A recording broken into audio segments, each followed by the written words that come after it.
Bonjour mes chers élèves, j'espère que vous allez bien et ravi de vous retrouver dans cette nouvelle vidéo. Aujourd'hui, comme vous le voyez à l'en-tête, je vous propose une activité de langue ayant pour objectif rapporter au discours indirect un point de grammaire qui vous pose souvent des difficultés. Pour commencer, je vous propose de prendre vos manuels de conjugaison comme outil de travail. Alors, on commence tout de suite. Vous êtes prêts? Je tiens à vous rappeler, mes chers élèves, que le discours direct, c'est parler directement. Je m'adresse directement à une personne. Exemple, quand est-ce que je vais filmer cette leçon? Demande le professeur au réalisateur. Dans cette phrase, l'énonciateur, c'est-à-dire celui qui parle, ici c'est le professeur, s'adresse directement à l'interlocuteur, c'est-à-dire celui qui écoute. Ici c'est le réalisateur. Le discours indirect, c'est lorsqu'une personne rapporte les propos, c'est-à-dire les paroles d'une autre personne. Notons qu'il y a 3 types de discours rapportés. Exemple, le professeur demande au réalisateur quand il va filmer la leçon. Discours pour les types, il y a discours direct, discours indirect et discours rapporté libre. Le sujet de notre cours est en premier temps le discours indirect au présent et ou au futur. En deuxième temps, le discours indirect au passé avec de nombreuses modifications.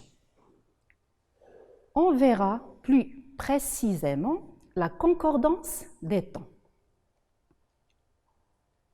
Pour le discours indirect au présent ou au futur. Commençons par le discours indirect au présent ou au futur. Quand on veut rapporter les propos d'une personne, on peut répéter exactement les mêmes mots. On peut transformer la structure de la phrase. Prenons cet exemple. Ahmed, j'ai faim.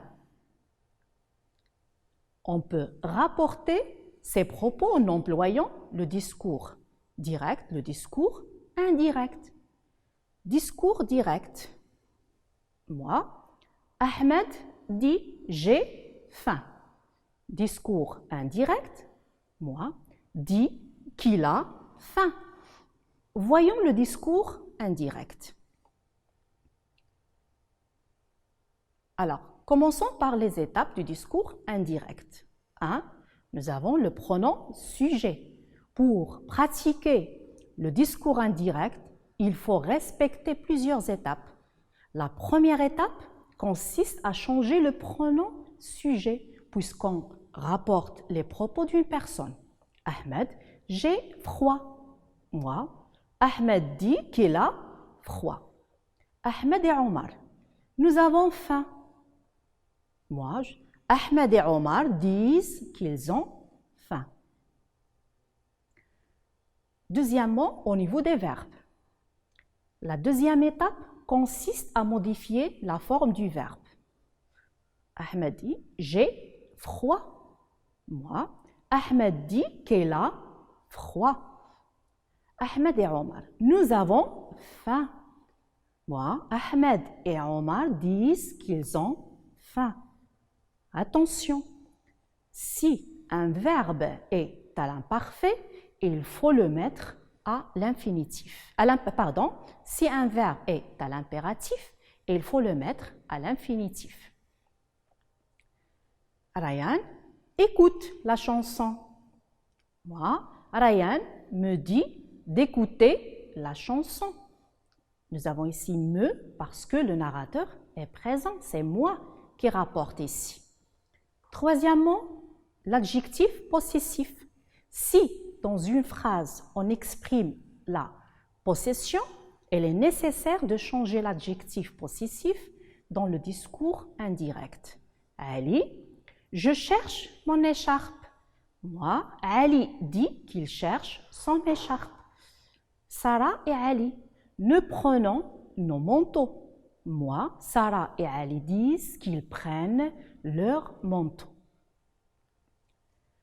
Quatrièmement, donc à la structure interrogative. Quand on veut rapporter une question, il faut remplacer le verbe dire par le verbe demander. Est-ce que devient si. Jed, est-ce que tu viens demain? Moi, Jed me demande si je viens demain. Qu'est-ce qui devient ce qui? Samy, qu'est-ce qui fait du bruit? Moi, Samy me demande ce qui fait du bruit. Qu'est-ce que devient ce que? Samy, qu'est-ce que tu fais? Samy me demande ce que je fais. Qui est-ce qui est qui? Est-ce que deviennent qui? Khadija. Qui est-ce qui chante? Moi, Khadija me demande qui chante. Alors, Khadija, qui est-ce que tu as vu? Moi, Khadija me demande qui j'ai vu. Les formes avec préposition à, avec, pour, etc. Plus qui ou quoi. Les adjectifs interrogatifs, quel au masculin singulier, quel féminin singulier, quel masculin singulier, quel féminin, avec S, c'est masculin pluriel, et quel féminin pluriel. Et les adverbes interrogatifs. Quand, comment, combien, de, pourquoi, où. Reste inchangé et la structure est-ce que disparaît. 112. Quelle heure est-ce qu'il est? Moi, 112 me demande quelle heure il est. Omar, à qui est-ce que tu penses? Moi, Omar me demande à qui je pense. Khalid, à quoi est-ce que tu réfléchis? Moi, Khalid me demande à quoi je réfléchis. Farida, pourquoi est-ce que tu es fatigué? Donc, Farida me demande pourquoi je suis fatiguée. Combien d'argent est-ce que tu as dépensé? Moi, Souad me demande combien d'argent j'ai dépensé.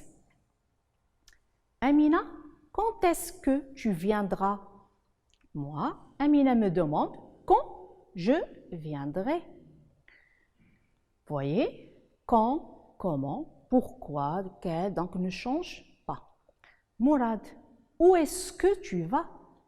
Moi, Mourad me demande où je vais. Alors, voilà une boîte à outils. Donc, nous avons les types de phrases, discours direct, ça veut dire les paroles, messages, et discours indirect. Qu'est-ce qu'il dit? Alors, pour les phrases déclarations, ça veut dire les phrases déclaratives. Prenons le premier exemple.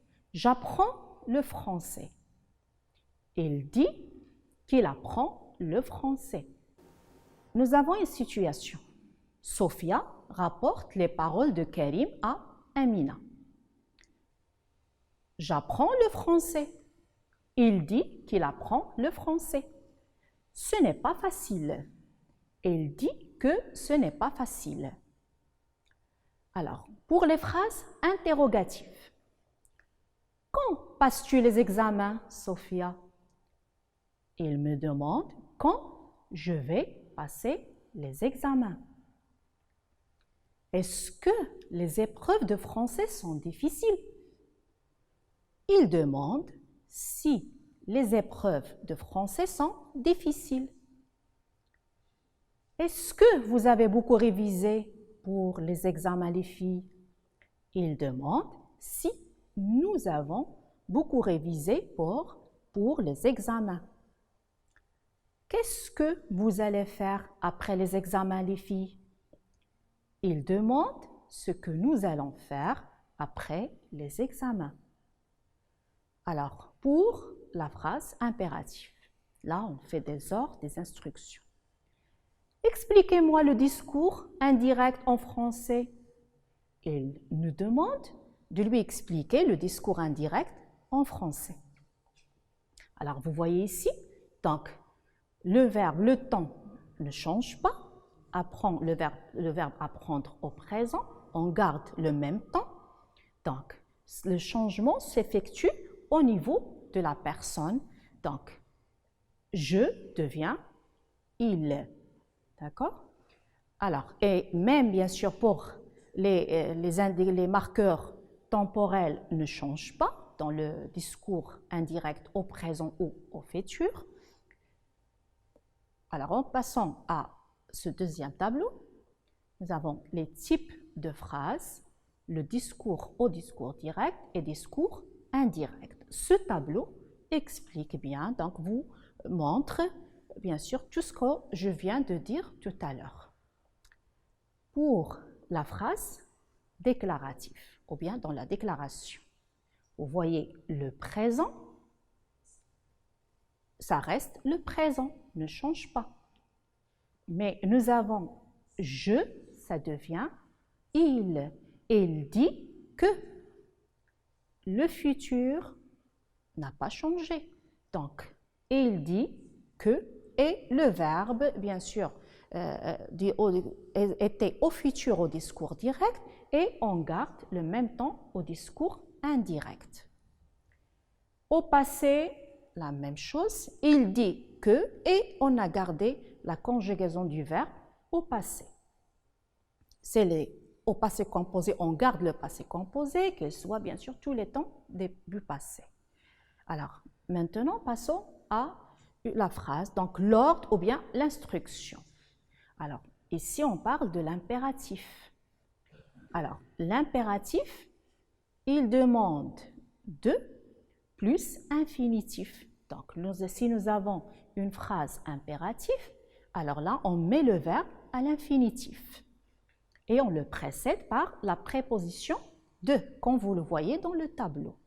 Alors, pour les phrases interrogatives, là, on pose les questions. Le présent, il demande, donc alors, ça reste, on a dit que le présent ne change pas, c'est le verbe conjugué au présent, donc de l'indicatif, on va garder le présent de l'indicatif. C'est par exemple le verbe conjugué au passé composé ou bien l'imparfait ou bien au passé simple, alors on garde le même temps verbal. Alors au futur, la même chose. Alors, il demande si, ce que, donc on a dit si pour les interrogations, et ce que, si nous avons qu'est-ce que, mais l'important c'est le temps verbal reste les temps verbaux restent inchangés. Alors, on va voir ce troisième tableau pour mieux vous éclaircir, bien sûr, donc, notre leçon. Nous avons le discours direct, les types de questions, et dans l'autre case, vous avez le discours indirect. Si je pose la question, donc l'interrogation commence par « est-ce que ?» donc c'est une interrogation totale. Donc la réponse sera oui ou non. Alors au discours indirect, on va effectuer ce changement. Est-ce que tu as fait ton exercice? Il demande si il a fait son exercice. Que, ça devient ce que. Qu'est-ce que, ça devient ce que. Il demande ce que. Où, comment, à quel, combien, ça reste inchangé. Il demande où, il demande comment, il demande par exemple à quelle heure, il demande combien, donc ça ne change pas. Alors voilà, je vous propose ce petit exercice d'écoute et de réflexion pour vous exercer. Prenez vos cahiers d'exercice et essayez de trouver les réponses. Transformez ces énoncés du discours direct au discours indirect tout en y insérant ces verbes introducteurs. Nous avons le verbe dire, le verbe demander, le verbe trouver et le verbe suggérer. Voilà les énoncés. Le premier énoncé. Quelle est votre profession? De quel âge est-ce que vous avez? Ce que vous faites est bien. Pensez à ce que je vous ai dit. Je ne suis pas bien reposée. Nous nous sommes levés. D'où est-ce que vous venez? Ne parlons plus de ça. Alors, voilà comme solution. Elle vous demande quelle est votre profession. 2. Elle lui demande quel âge il a. Elle trouve que ce qu'ils font, c'est bien. 4. Elle lui conseille de penser à ce qu'elle lui a dit. 5. Elle dit qu'il ne s'est pas bien reposé. 6. Elle dit qu'ils se sont levés. 7. Elle leur demande d'où ils viennent. 8. Elle suggère de ne plus parler de cela. Alors, deuxième activité, transposer les phrases suivantes au discours indirect. 1. Julie a affirmé « Je suis bonne en maths ». 2. Nous confirmons « Le postier est passé à 9 heures ». 3. L'institutrice a raconté « Autrefois, j'aimais les bonbons ».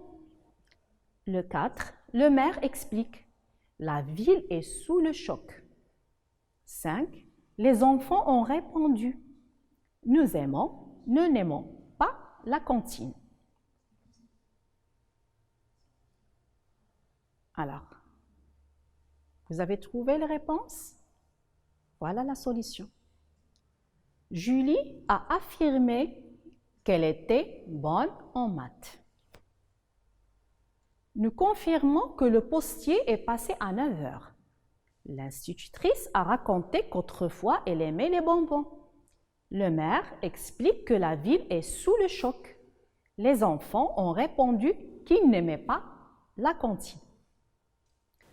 Maintenant, passons à la deuxième phase de notre cours, qui est le discours indirect au passé. Observez bien ce support.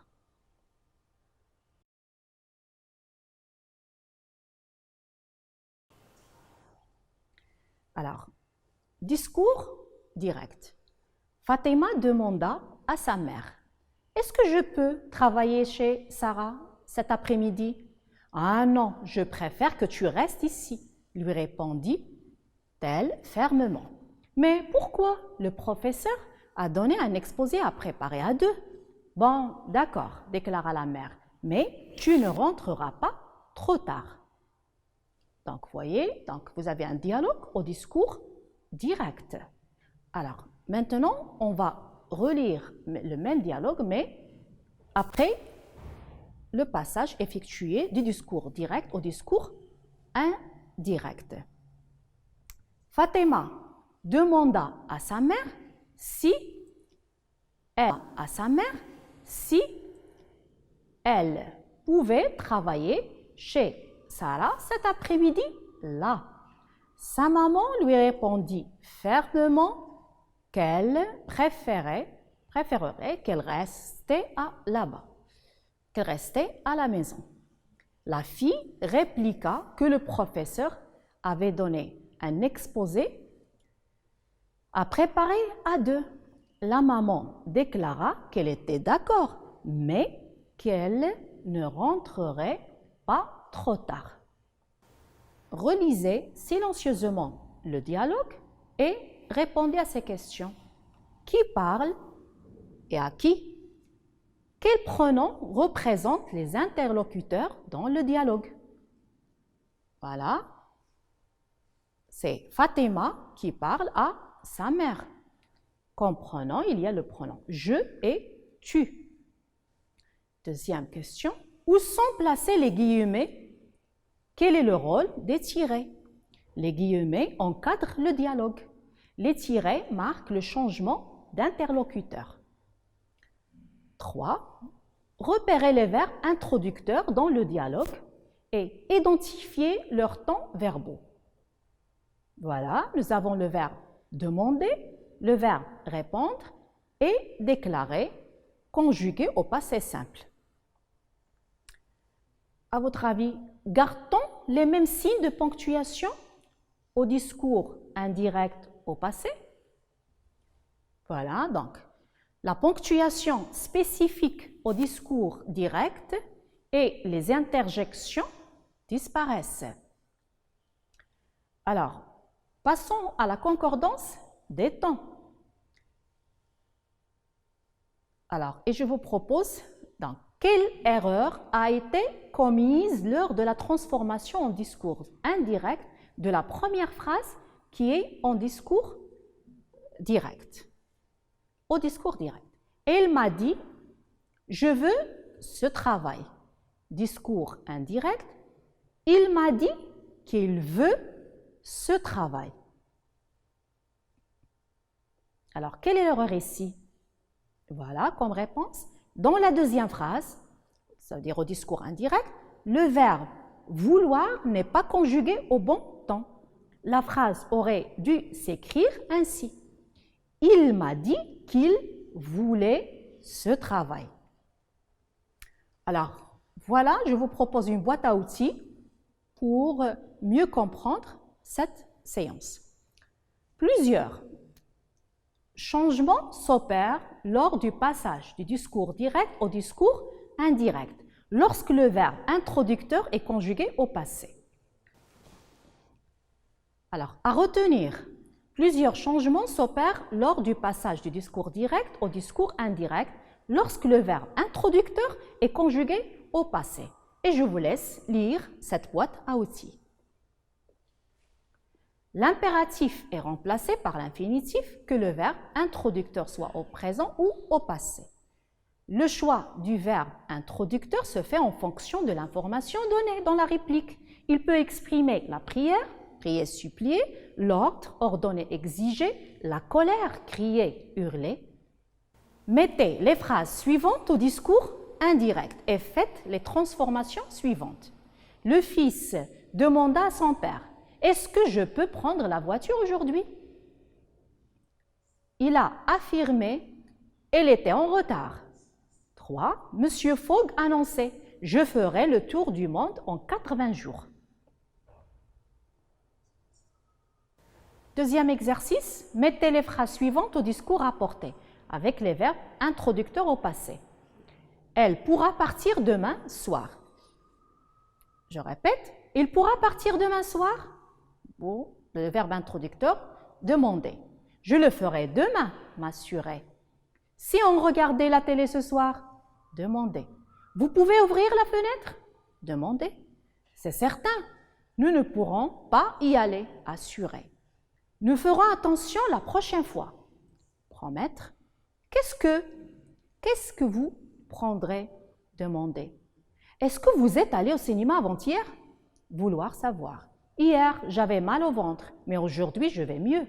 M'apprendre. Donne-moi ton livre. Confirmer. Alors, pour l'exercice 3, vous êtes un metteur en scène. Donnez les indications aux acteurs au discours indirect. Qu'est-ce que tu fais samedi? Je vais au cinéma avec Jules. Tu es libre dimanche? Je vais écouter un concert. Où vas-tu? Au conservatoire. Tu y vas seul? J'adore le piano. Alors, viens à 10h pile. Comme élément de réponse, vous allez commencer par cette phrase. Max demanda à Léa ce qu'il faisait samedi. Elle lui répondit qu'elle allait au cinéma avec Jules. Là, je vous propose une grille d'évaluation pour savoir si vous êtes capable de reconnaître le discours direct, de reconnaître le discours indirect, de passer du discours direct au discours indirect en respectant les changements grammaticaux. Alors, je vous souhaite une bonne fin de journée. Au revoir et à la prochaine.